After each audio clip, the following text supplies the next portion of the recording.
So, hi, I'll discuss Archimedean property of real numbers and I'll state, prove it, and then give an application. Okay. So the statement is you have this set of real numbers, let's say R, denoted by R. So you take any X which is strictly positive and take any Y, any real number, whether it can be positive or Y can be here, it can be negative.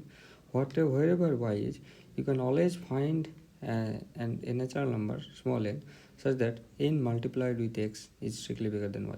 So somewhere it is saying like you add this X n times, okay, n times, right? That is nothing but nx. Okay, that is going to be bigger than this capital Y. So X, then again you make X. So 2x in this picture, for example, right, bigger than Y. For the same Y, if you choose your Y here, again X is already bigger than Y. So in that case, n is 1, right? In this case, if Y is here, then you can take, for example, by this picture, n equals to 2, right? Here n equals to 1. So this thing, the general thing, we'll try to prove. How will prove it? We'll prove it by contradiction, okay? And what is the contradiction? So it says that you can always find, so there exists an n, okay? So if there does not exist any such n, then what will happen? Basically, for every small n which is a natural number, nx would be less than or equal to y. So this is the contradiction argument. And let us give this inequality a name 1, okay? Now I define this set capital A, which is nx such that n belongs to the set of natural number, okay? So by 1, y is an upper bound because each nx is less than or equal to y of this set. Now capital A is a subset of R and A is bounded above, right?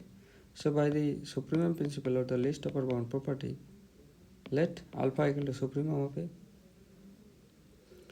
And this is a real number because of this property, least upper bound property, right? So now alpha is also least upper bound, so alpha is also an upper bound. So alpha is bigger than or equal to every element of the set capital A. Now in particular I am choosing that element to be n plus 1 times x because n plus 1 is also a natural number, so I am basically replacing n with n plus 1, and this n plus 1 times x belongs to A and alpha is an upper bound, so this is less than or equal to alpha for every n belongs to n.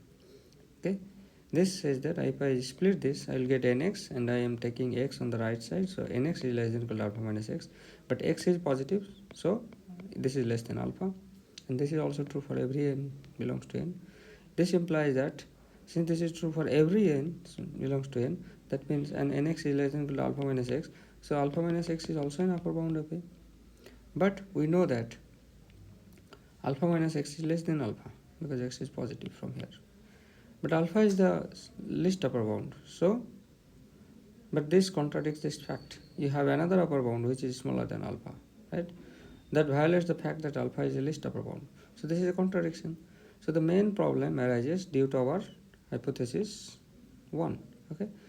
So this cannot be true for every small n. It's there, so that means there must be at least one natural number small n such that nx is strictly bigger than y, okay?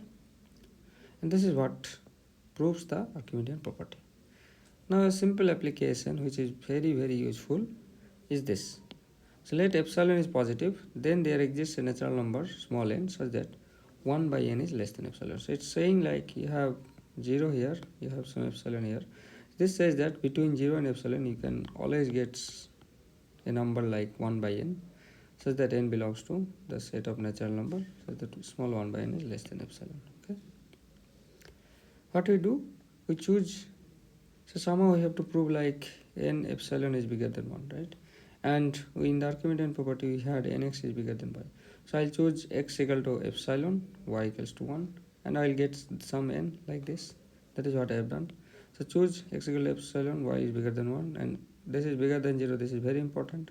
y may not be bigger than 0. This is epsilon bigger than 0, okay? In the Archimedean property we choose this, then by the Archimedean property we get an n belongs to n such that n epsilon is bigger than 1. That means 1 by n is less than epsilon, okay?